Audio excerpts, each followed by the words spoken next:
BC నాయకుడు మాజీ మంత్రి జోగి రమేష్ గారి అక్రమ అరెస్టులో చూస్తా ఉన్నాం. ఈ ప్రభుత్వం వచ్చిన తర్వాత ఏదైనా ఒక భారీ ఇన్సిడెంట్ ప్రభుత్వానికి నష్టం జరిగే ఒక ప్రక్రియ జరిగితే వెంటనే దాని దారి మళ్లించే కార్యక్రమం జరుగుతాం. ఒక పక్క తుఫాను విపత్తు వల్ల రైతులు నష్టపోయారు, రైతాంగం నష్టపోయారు. ఇవన్నీ తర్వాత కాశీబుక్ ఇన్సిడెంట్ నిన్న 10 మంది చనిపోతే దాన్ని రూపుమార్చేదానికి ఈరోజు జోగి రమేష్ గారిని అరెస్ట్ చేశారు. అసలు ఈ కేసుకు సంబంధించిన నిందితులు ఎవరు?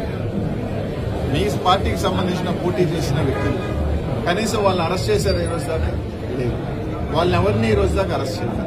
ఒక తప్పుడు కన్ఫెషన్, ప్రతిదానికి ఏంటంటే ఒక తప్పుడు కన్ఫెషన్ రాయించడం, దాని మీద అరెస్ట్ చేయడం, ఇదే ప్రక్రియ జరుగుతూ ఉంది.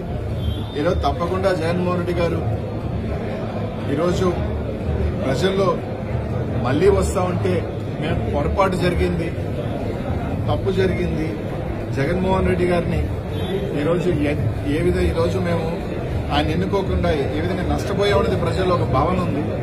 కూటమి ప్రభుత్వం చెప్పిన దొంగ హామీల వల్ల కావచ్చు, లేకపోతే దొంగ ప్రామిసుల వల్ల కావచ్చు, మోసపోయామని ఒక భయం ఉంది.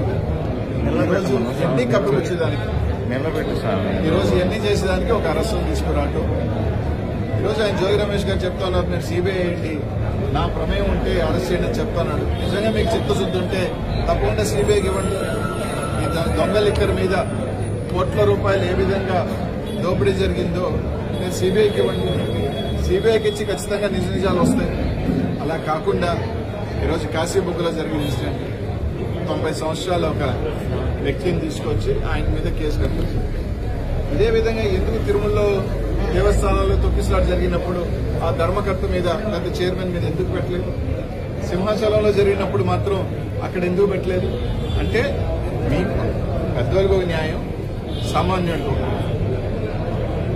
ఏ విధంగా దారులు మళ్లించే పనులు, ఏ విధంగా కక్ష సాధింపులు జరుగుతున్నాయి రాష్ట్ర ప్రజలందరూ కూడా గుర్తిస్తూ ఉన్నారు.